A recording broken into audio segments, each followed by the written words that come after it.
Welcome back to Yang Daily. I'll be your host, Alex Cheney, bringing you all the Yang news you need to live your life right. Sorry for the tardiness. Had a great discussion with Giselle Huff that delayed the schedule, but it was well worth it. I hope you're all following both her and income movement. Underappreciated, the both of them. Now let's get on to the news. The race results for the Democratic Senate primary in Texas are in, and it was a very close race. Royce West narrowly lost to Mary Hagar by only a few percent. Neither candidate's policy seemed much aligned with Yang or the Humanity First movement beyond the typical Democratic stances. That said, we need the Democrats to take back the House in order to escape the tyranny of Mitch McConnell, so go Mary. Biden released a new environmental justice plan yesterday. This is in addition to his climate change plan. The new one deals more with general environmental issues, clean water, clean air, the EPA, natural disasters, that sort of thing. Very generally speaking, the plan establishes a number of new agencies to help enforce existing environmental regulations, establish more stringent punishments for violations of them, expand protections, and provide relief for communities particularly affected by environmental disasters and neglect. Notably, in his speech, he committed to $300 billion of spending toward clean energy infrastructure, including 5 million new jobs. He emphasized the importance of not falling behind in the economy of the future, which was good to hear. It included a total $3 trillion price tag and a commitment to a green energy grid by 2035. Funding would come from repealing Trump's tax cuts on the wealthy and increasing corporate taxes. You can find the entire plan at the link below. Gallup conducted a poll on levels of engagement at work, along with physical and mental health, and the results were what you might expect, though striking nonetheless. They found that workers who felt actively disengaged had from 25 to 75% more health problems on a range of health issues, including pain, mood, stress, and blood pressure. A similar range was found for increased cost to the company in lost productivity. Incredibly, they matched these to the effects of age and found that engagement correlates with the difference of about 40 years of age in health effects. Another Gallup poll shows engagement at historic lows of 31%, though it's never truly been high. This shouldn't be surprising as most employees are forced into their job by financial need, not because they like the work. And 67% in another poll reported feeling burnt out by overwork.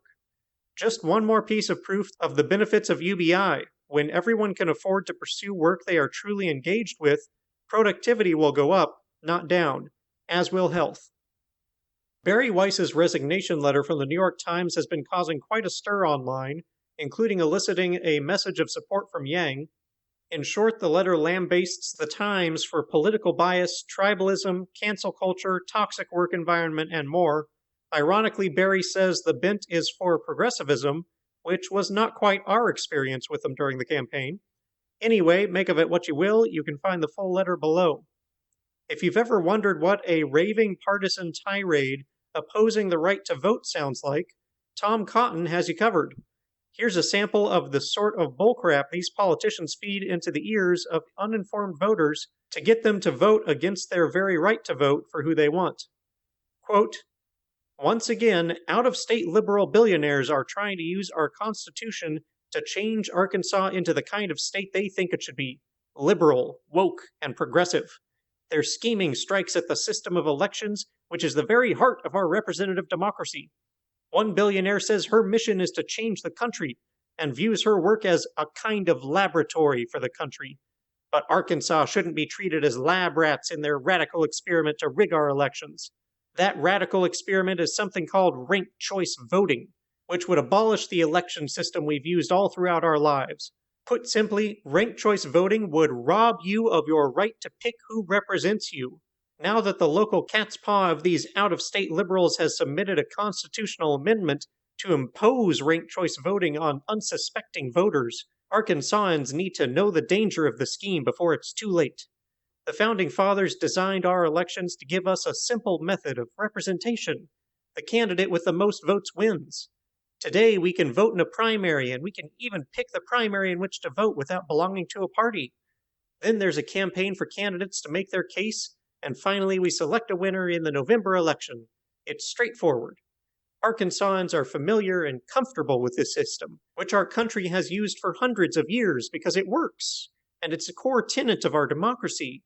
But these liberal billionaires would overthrow our tried and true system with their dangerous experiment. End quote.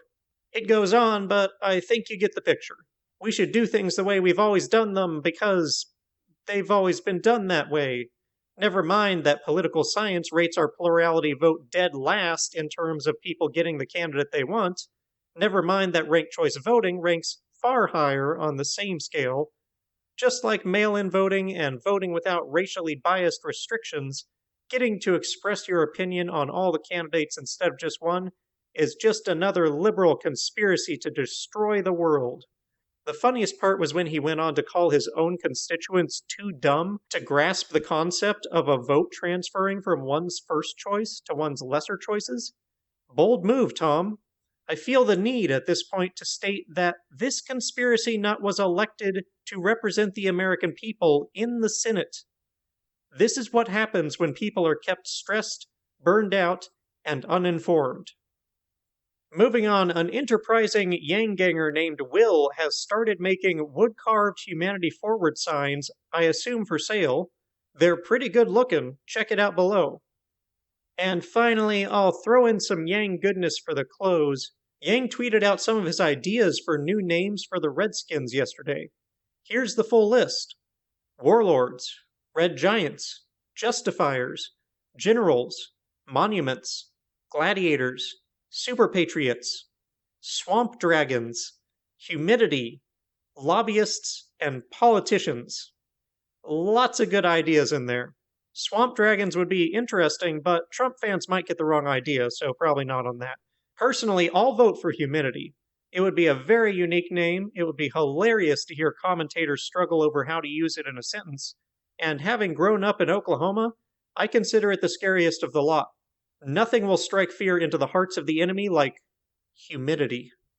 And that'll do it for today's Yang Daily. Bookmark the work engagement studies, check out Will's Humanity Forward signs, tell Cotton what you think of his anti-democracy propaganda, help support clear, fundamental policy goals for the protests, visit bailoutthepeople.com to take action, help recruit other organizations to the cause and get everyone to sign the UBI petitions, flood Congress and Trump with calls, tweets, and letters using the ResistBot or Income Movement easy contacts below. If you need financial help, consult Humanity Forward, the Income Movement Aid Database, United Way, or the H3 podcast thread. And don't forget to Yang Daily.